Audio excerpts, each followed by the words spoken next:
Добрый вечер, уважаемые телезрители. После перерыва мы продолжаем серию прямых эфиров с кандидатами в президенты и вице-президенты страны. Сегодня по жеребьевке время предоставляется кандидату на пост главы государства Адгуру Ардзинба.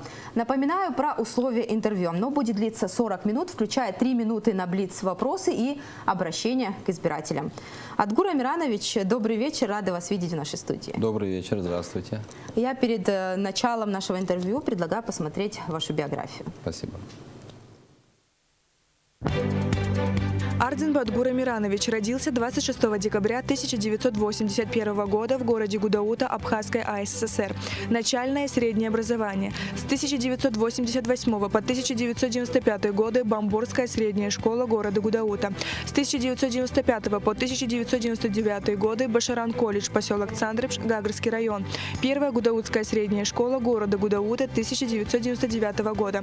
С 2001 по 2007 годы Кабардино-Балкарский государственный университет имени Бербекова. Направление промышленное гражданское строительство, город Нальчик. Дополнительное образование. В 2013 году повышение квалификации в Российской академии народного хозяйства и государственной службы при президенте Российской Федерации. Направление экономика, государственные финансы, государственное управление, город Москва. В 2019 году повышение квалификации в Лондонской школе экономики и политических наук. Направление экономическая история, богатство и бедность народов. Исторические основы экономической дивергенции нации, город Лондон. Научная деятельность. С 2007 по 2009 годы кандидат экономических наук. Аспирантура. Волгоградский государственный технический университет. Направление экономика и управление народным хозяйством, город Волгоград. Тема диссертации. Формирование и развитие системы инфраструктурного обеспечения предпринимательской деятельности в территориально ограниченных ареалах на примере Республики Абхазия. Автор более 11 научных трудов, в том числе соавтор 2 монографий. Социально-экономическая стратегия развития Республики Абхазия от территориальной ограниченности к новой возможности. Город Москва, 2009 год. Методология исследования рыночной конъюнктуры в системе малого предпринимательства. Город Москва, 2010 год. Лауреат национальной премии «Молодой лидер» в номинации «Лучший экономист». Город Сухум, 2014 год. Трудовая деятельность. С 2010 года по настоящее время старший преподаватель кафедры «Национальная экономика» и кафедры экономической теории Абхазского государственного университета. С 2011 по 2013 годы советник председателя ГТК РА по экономическим вопросам Государственного таможенного комитета Республики Абхазия. С 2012 по 2013 годы главный специалист отдела внешнеэкономических связей Министерства экономики Республики Абхазия. С 2013 по 2015 годы начальник отдела внешнеэкономических связей Министерства экономики Республики Абхазия. С февраля 2015 года до апреля 2015 года начальник управления экономики администрации президента Республики Абхазия.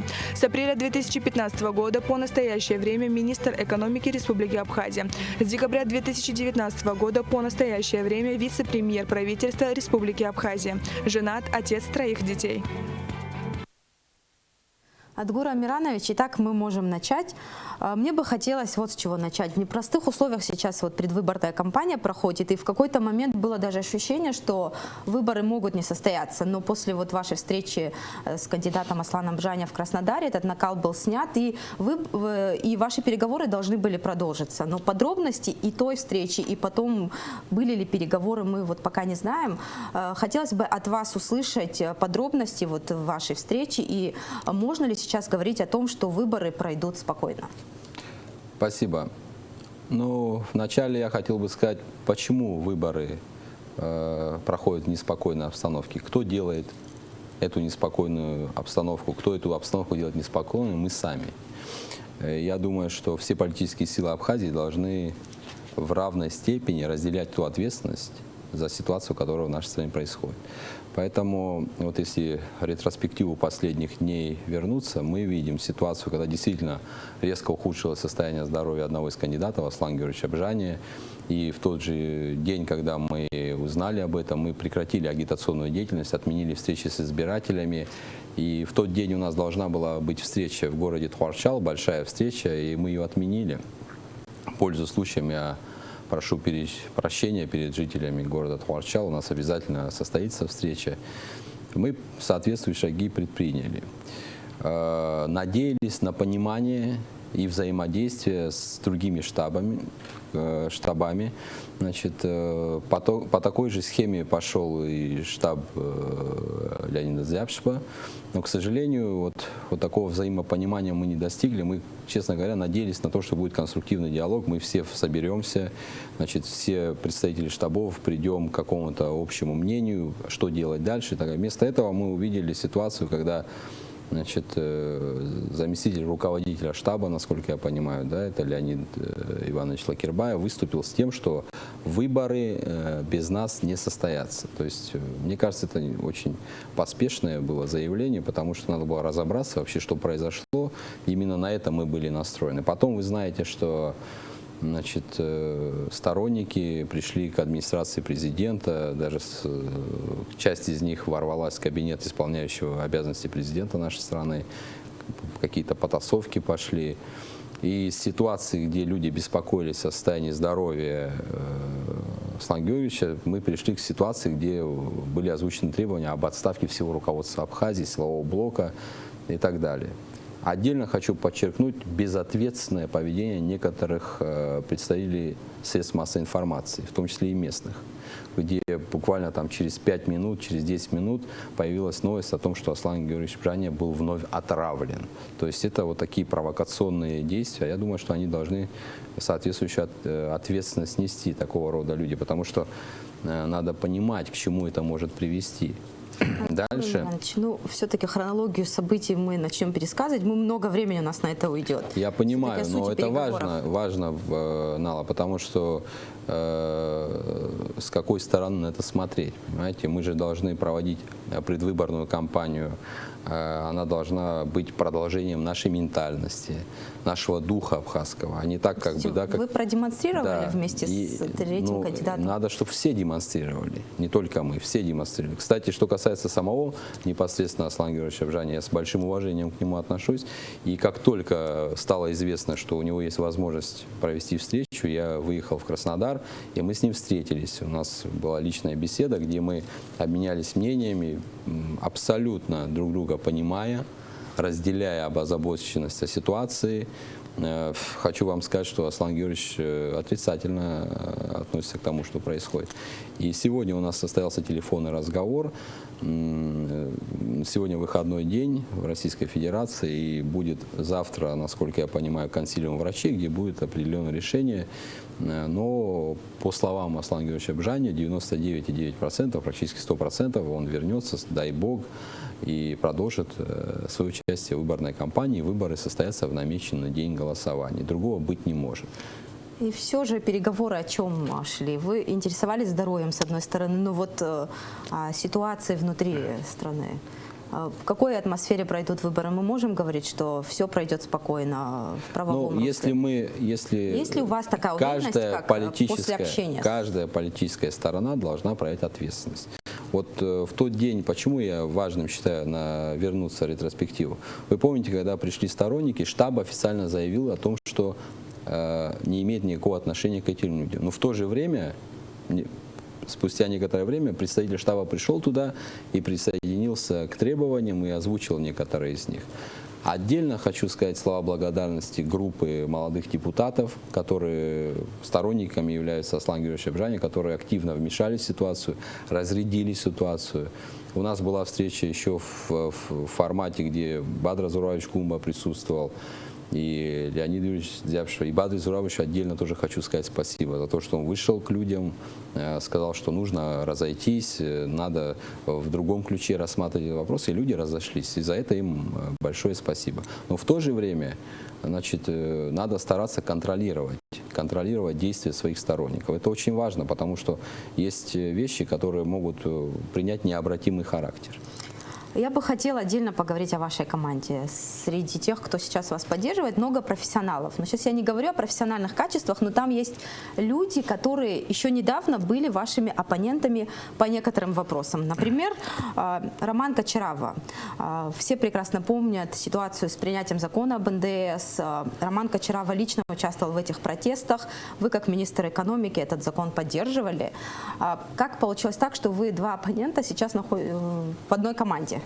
Ну, здесь в одном вопросе несколько вопросов. Во-первых, что касается закона о налоге на добавленную стоимость. Мы отдельно, я хочу этот вопрос отдельно. тоже. Ну, хорошо. Да, Что вот касается Романа Кочарава команды вашей, и других да. членов моей команды, хочу сказать, что Роман Кочарава является нашим единомышленником по основным вопросам строительства государства.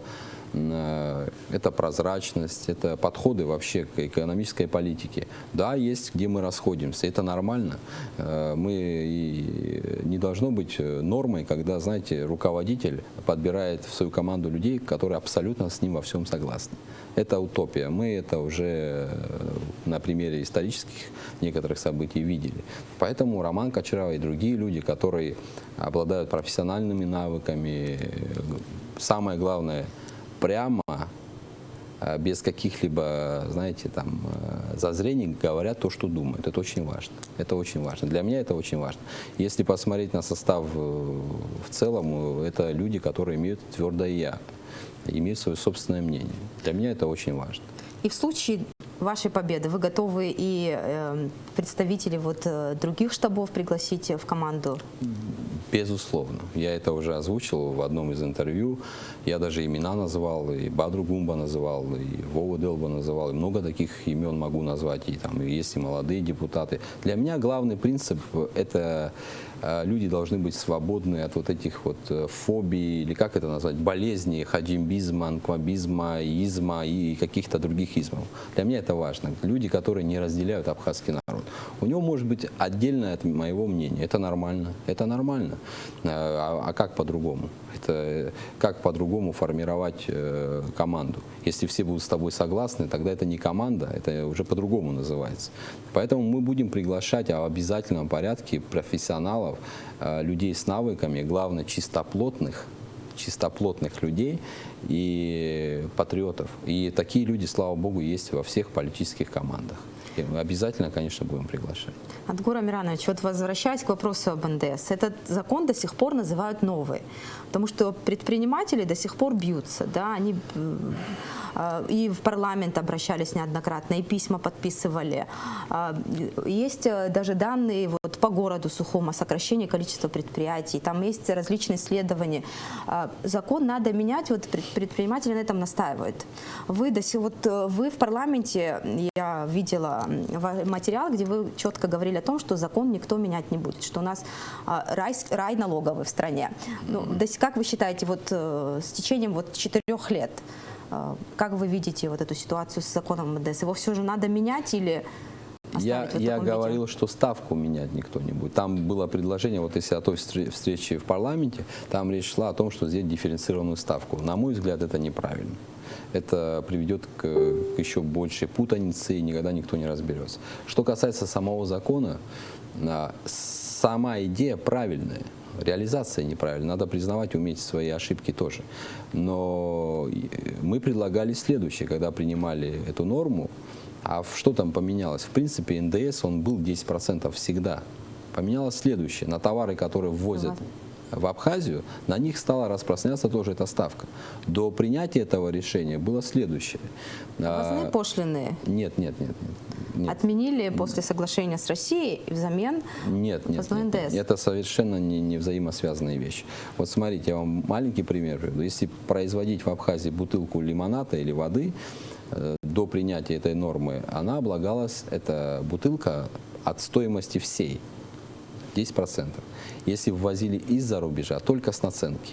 То есть местный производитель был в заведомо неконкурентных условиях. Вот что поменялось. Нет ни одной страны в мире, кто бы что ни говорил, и все с этим соглашаются. Нет ни одной страны в мире, где есть НДС распространяется на внутреннее производство, но не распространяется на ввозимые товары. В чем, на мой взгляд, упущение?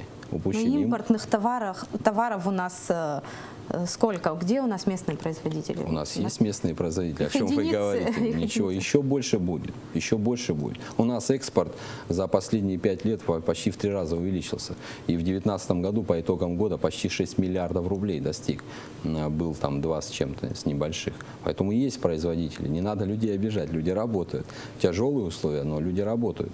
Поэтому говорить о том, что у нас нет производителей, неправильно. Другое дело, на чем мы настаивали, как Министерство экономики, это все есть, это все документы присутствуют. Мы настаивали на том, что деньги, которые дополнительно пришли в бюджет, они в обязательном порядке должны были быть направлены на поддержку местного производства и предприятий. Это сделано, к сожалению, не было. Вот здесь считаю, что ключевая ошибка. Второе. Механизм реализации. То есть есть закон, есть подзаконные акты. Здесь тоже, к сожалению, не совсем правильно все было отрегулировано. Вопрос возмещения, вопрос других, есть технический характер вопрос, они, к сожалению, не были отрегулированы. Вот почему возникает вся эта волна недовольства. А сама идея, сам вопрос, это правильно, по-другому и быть не может.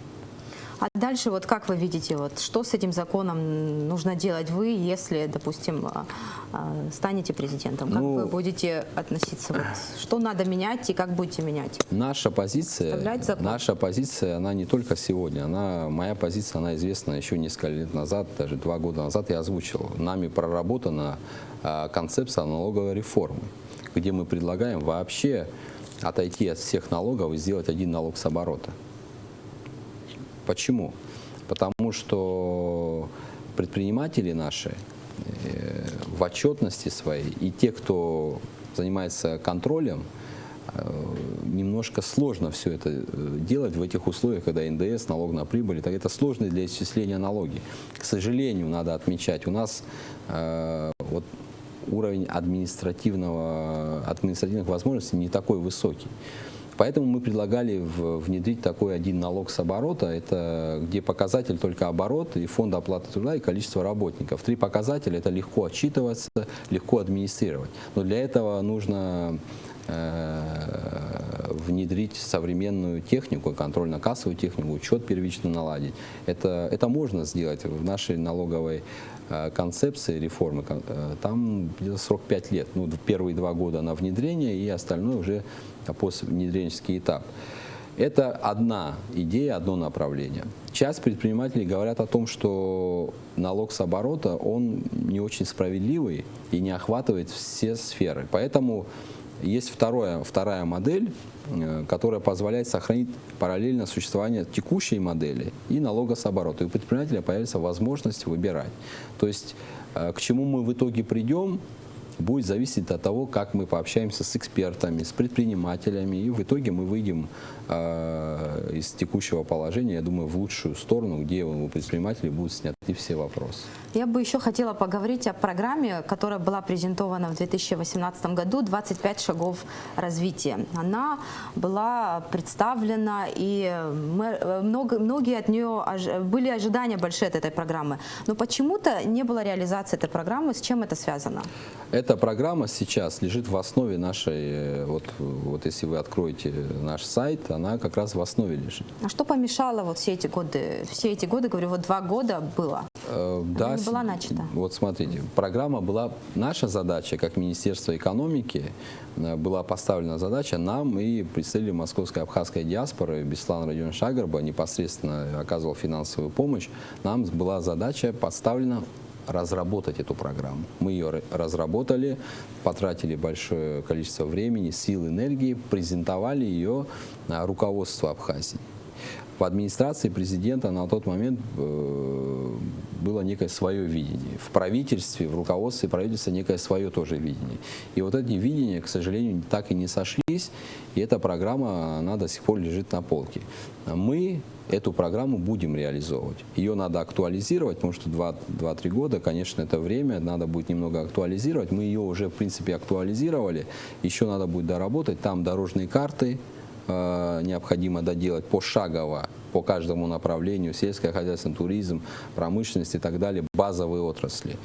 Все это мы возьмем в основу за работу. А почему не было реализовано? Вот по этой причине. Дальше, вот в ваших выступлениях вы неоднократно повторяете, что у вас есть идеи по улучшению инвестиционного климата. Но вы, как министр экономики, проработали несколько лет. Что вам мешало на посту вашем тогда эти идеи реализовать? Я вам скажу, что мешает.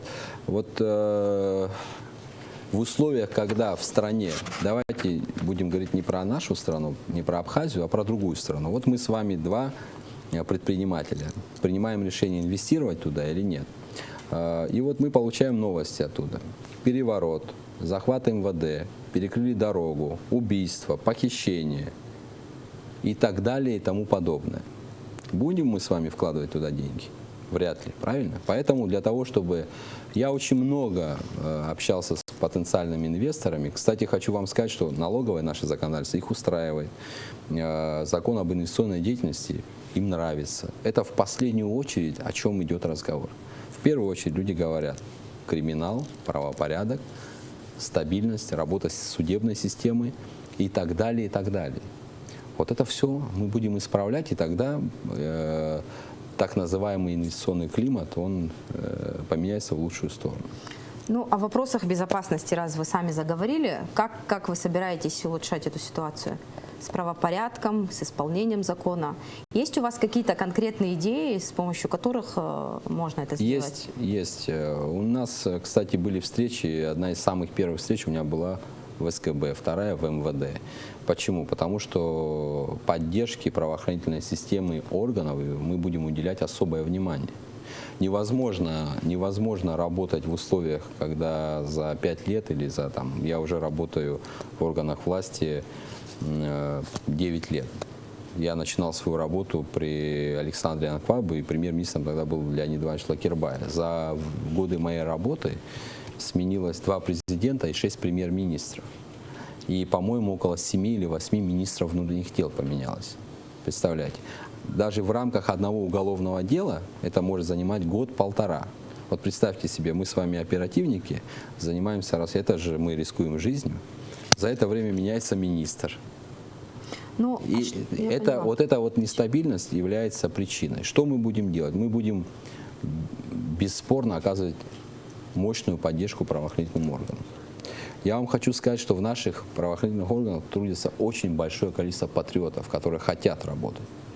Надо просто им помочь и не вмешиваться в их работу. Я, когда встречался в СКБ и в МВД, я, будучи министром экономики, вице-премьером, это высокая должность. Я имел возможность, как и многие другие, наверное, это делали, может и не делали, не знаю, звонить кому-то в случае того, что там что-то кого-то, моего родственника или друга касалось. Я, где был большой зал, спросил, есть ли один человек, который может сказать, что Адгур Арзанбай, будучи министром, звонил кому-то и просил кого-то отпустить. Я поняла, о чем вы говорите. Сейчас многие, кстати, говорят о том, что вот хорошему президенту править страной мешает вот такая тенденция клановости, если так можно выразиться. Тесные родственные отношения связывают наше маленькое общество. Вот на какие шаги вы готовы, чтобы доказать нашим избирателям, чтобы убедить их в том, что вы не связаны какими-то вот такими отношениями, что у вас есть свое мнение, что вы готовы на какие-то жертвы даже пойти? Ну, чтобы доказать, как вы сказали, мне надо делать то же самое, что я и делал, только уже на государственном уровне. Вот я 5 лет работал, и вам сказал, что я никогда в жизни себе не позволял кому-то звонить и просить за своего родственника. Никогда этого не было. На работу я никогда не брал человека, который является моим родственником, именно потому, что он мой родственник, а не по знаниям. Мы на конкурсной основе всех принимали на работу. У нас кадровый резерв. Именно такой подход у нас в работе и будет. И это у нас общество маленькое, здесь спрятать очень тяжело что-то. Поэтому я очень надеюсь, что люди увидят и оценят это. Потому что в нашей программе доверие стоит особняком, потому что если мы не вернем доверие граждан к власти, ничего у нас не получится. Абсолютно ничего не получится, потому что в этих условиях невозможно будет реализовать ни одной инициативы. Вы говорили об укреплении правоохранительной системы, да? Но без решения вопросов коррупции все эти вопросы и развитие экономики, и укрепление правоохранительной системы невозможны. Есть результаты контрольной палаты, когда речь идет о хищениях миллионов рублей. Есть различные тоже уголовные дела, которые до конца не доводятся. Вот мне интересно, лично вы как готовы вот с этим бороться и к 20-й статье, которая сейчас очень актуальна, эта тема, относитесь? Вы лично подписали, кстати, Да, 20-й статьи? Я подписал, 20-ю статью Конвенции? я был там, просто я не стал это фотографировать и так далее. Я был там, я просил прекратить голодовку, ну, потому что это касается здоровья людей, и, честно говоря, это очень беспокоит любого нормального человека. А что касается 20-й статьи, ну, в принципе, вот конкурсный подбор кадров, это мы уже осуществляли в Министерстве экономики, будем в рамках всей республики осуществлять. Если человек имеет богатство, будучи госслужащим, и не может объяснить их происхождение, он преступник. Вот такое у меня к этому отношение. Вы могли бы посадить своего родственника? В обязательном порядке и в первую очередь. И, кстати, пользуясь случаем, я могу и к своим многочисленным родственникам обратиться. Если кто-то на что-то рассчитывает и, значит, поддерживает меня по этой причине, там, одна фамилия, родственник, может перестать прямо сегодня это делать, потому что когда президент,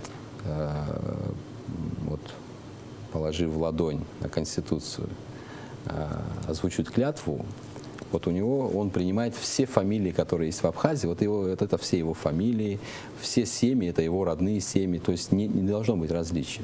Именно так мы и собираемся подходить. Очень много уголовных дел о хищениях. Вот с какого бы вы начали дело, какое вы дело довели бы до конца, если бы вы вот президентом стали? Что касается контрольной палаты, хочу вам напомнить, что в 2015 году, когда я был назначен министром экономики, первое, что мы сделали, мы обратились и провели совместную работу вместе с контрольной палатой по подведомственным предприятиям.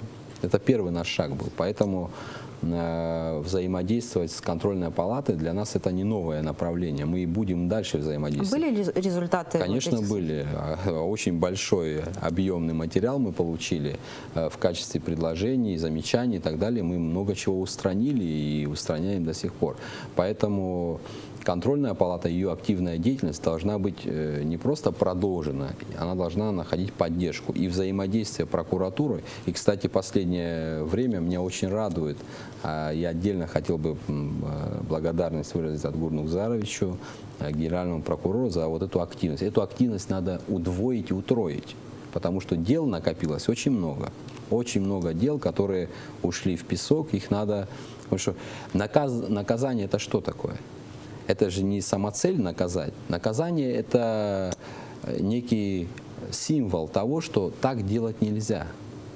Другим неповадно, чтобы было. Вот что такое наказание. Поэтому взаимодействие контрольной палаты, прокуратуры мы обязательно будем поддерживать. И глава государства должен только радоваться, что есть такие институты, которые этим занимаются, потому что облегчают работу.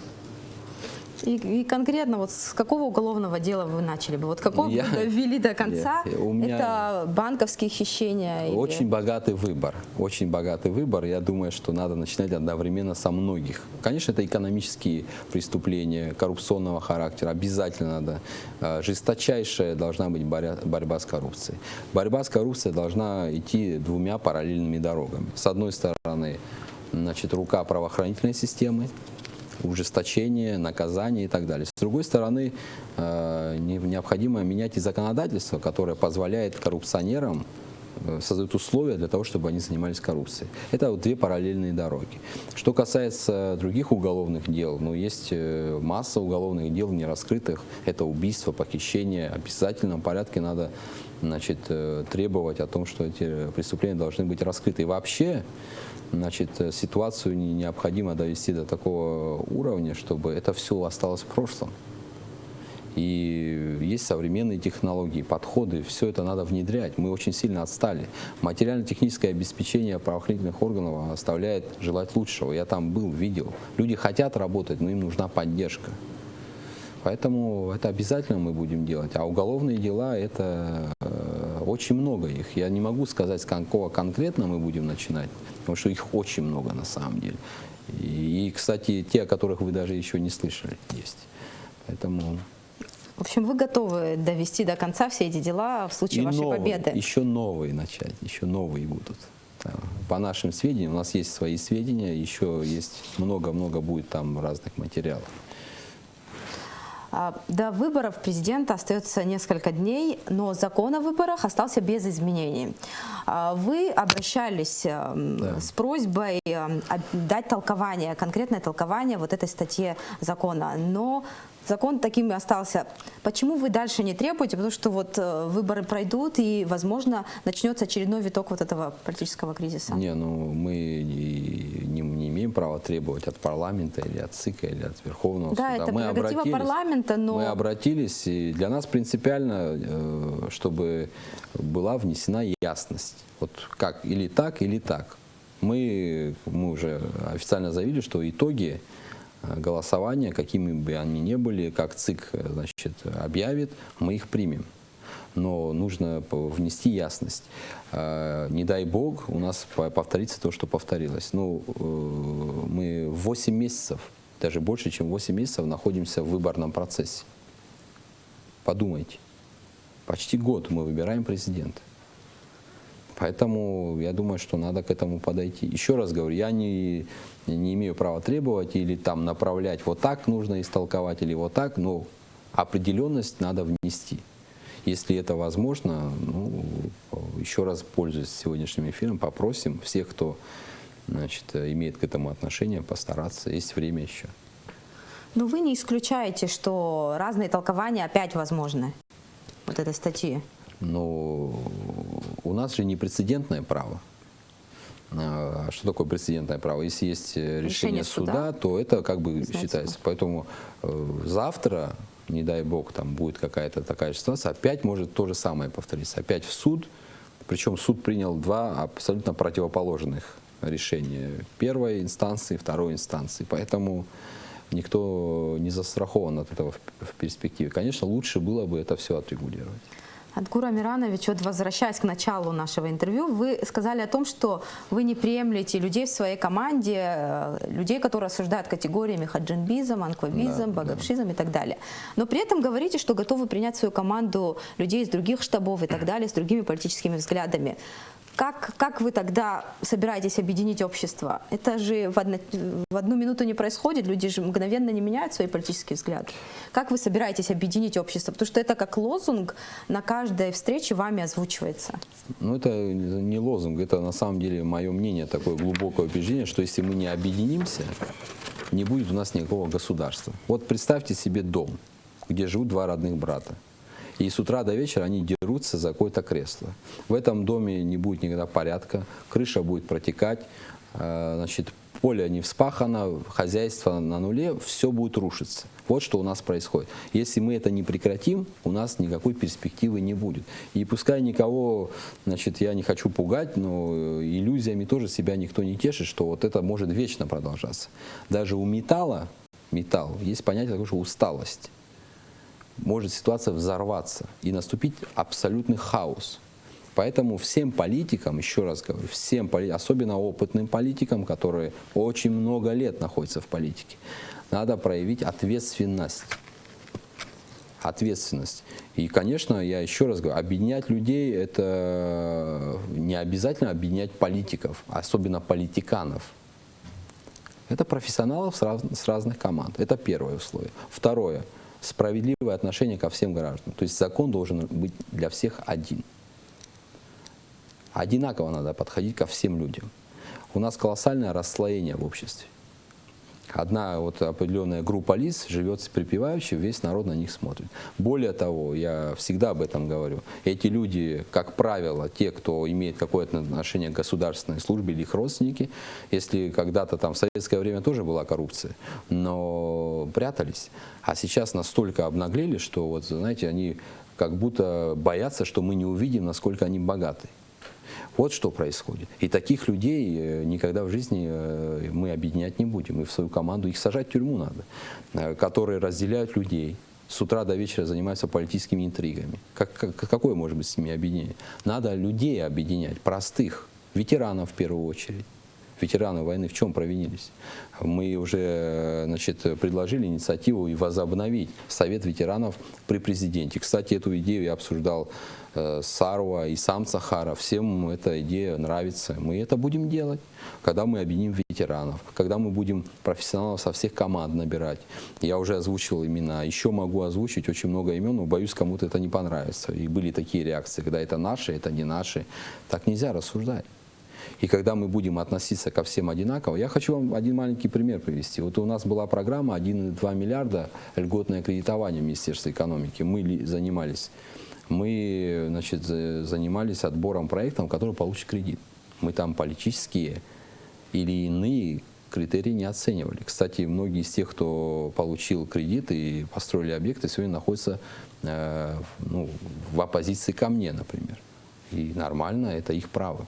Поэтому, объединяя людей, я не говорю об объединении отдельных там, личностей, которые, значит, в основе всего этого раскола. Если они сами ответственно подойдут, если поменяют свое отношение к жизни, значит, ко всем этим процессам, тогда добро пожаловать. А если они будут продолжать, значит, людей делить на хаджимбистов, анквабистов и других истов, никаких перспектив ни у них, ни у абхазского государства не будет. И последнее перед Блицем хотела бы вас спросить. На посту президента в случае вашей победы первый ваш шаг. С чего бы вы начали? Ну, первый шаг – это формирование команды, безусловно, но правопорядок должен быть. И это всем надоело, этот хаос и беспредел. Нужен простой порядок, когда люди понимают, что есть закон, нарушение которого влечет наказание. Это основа основ. А потом все остальные направления. Адгур Амиранович, еще один вопрос хочу вас спросить. Вы самый молодой кандидат. Вам 38 лет. Как вы считаете, вот достаточно опыта у вас, чтобы возглавлять государство в такой непростой внутриполитической вообще ситуации? Ну, я не первый молодой кандидат, и если будет на то воля народа и президент, надо нашу историю посмотреть, и много примеров можно найти. Я сейчас имена не хочу называть, это все-таки предвыборная кампания. Поэтому, что касается опыта, да, у меня опыта политических интриг и всего такого нет. У меня есть опыт работы на свое государство. Я почти 10 лет работаю на свое государство, на свой народ. Есть определенный опыт. Да, конечно, нет университета или института, который выпускает готовых президентов. Поэтому я думаю, что у нашей команды достаточно энергии, в первую очередь, опыта и знаний для того, чтобы начать реализовывать те мероприятия, которые заложены в нашей программе и двигаться вперед и двигать вместе с собой всю страну. Адгур Амиранович, и все же, почему граждане должны, допустим, за вас пойти проголосовать? Вы могли бы... Я не могу сказать, что граждане должны за нас проголосовать. У граждан, слава богу, у нас демократическое государство, есть выбор.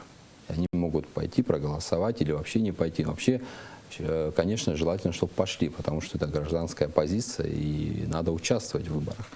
И они могут выбрать одного из кандидатов в соответствии с программой, в соответствии с биографией, с историей. И если посмотреть биографии, если вы говорите про опыт и про управленческий опыт, то тут... Нет, какие-то достижения, почему люди вам должны верить? Вот что бы вы хотели отметить, почему люди должны вот поверить вам, проголосовать за вас? Самое главное, это то, что сейчас я не буду говорить там про опыт, про знания, про образование, про все остальное. Самое главное, что мы свободны от политических вот этих вот крюков, которые нам не дадут возможность объединиться с другими.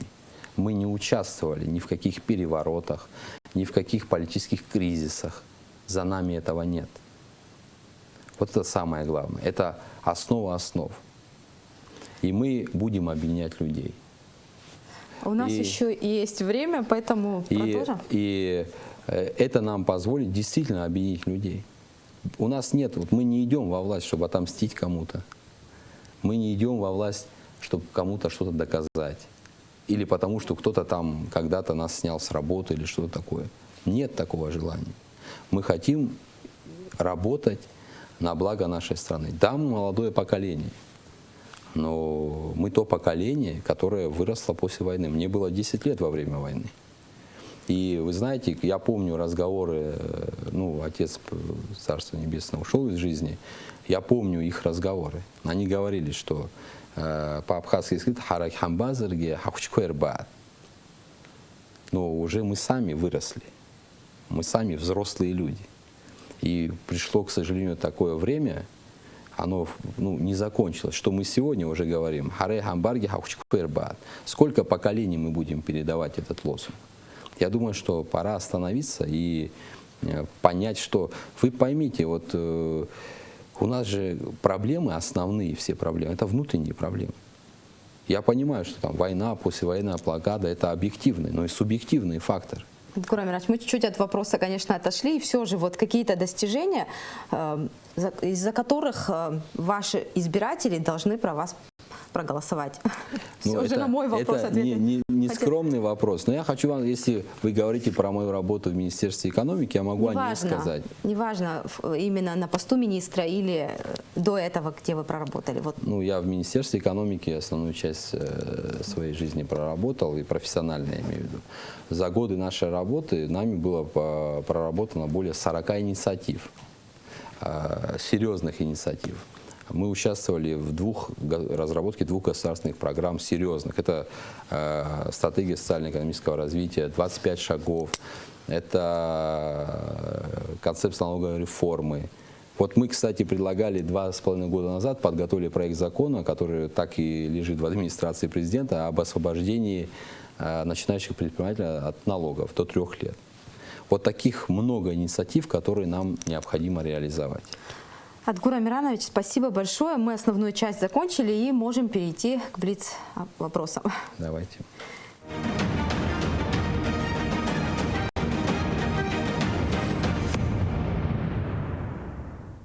Итак, первый вопрос. Образ политика, который вам ближе? Ну, это Владислав Арценбах. Это самый, наверное, это не только для меня, это для всех. Чем должен обладать денежный знак?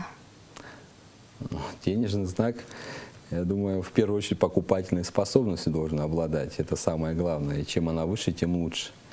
Дата Ладской трагедии? Ну, это 14 декабря. Соцсети – зло или благо? Можно ли однозначно ответить? Зло или благо? Нет. И благо, и, наверное, в какой-то степени... Я, как являюсь сейчас звездой номер 1 в соцсетях, в кавычках, естественно, там... Сейчас зло? Ну, люди творческие проявляют себя, им желают творческих успехов. Я думаю, что это тоже какая-то форма проявления себя. Ничего страшного в этом нет. Критикуют, придумывают какие-то карикатуры. Ну, это лучше, чем бить стекла и ломать двери. Пускай хоть так. Так зло или благо все-таки? Я думаю, скорее благо. Но все-таки то, что там имеет отрицательное место быть, надо от этого тихо уходить. Переломный момент в вашей жизни был такой? Ой, это сложный вопрос. Это сложный вопрос. Даже я, наверное, не смогу на него ответить. Не обязательно в профессиональной деятельности. Нет, Вы вообще, человек семейный, у вас да. 3 детей. Ну, я про это не очень скромно, мы же абсуами.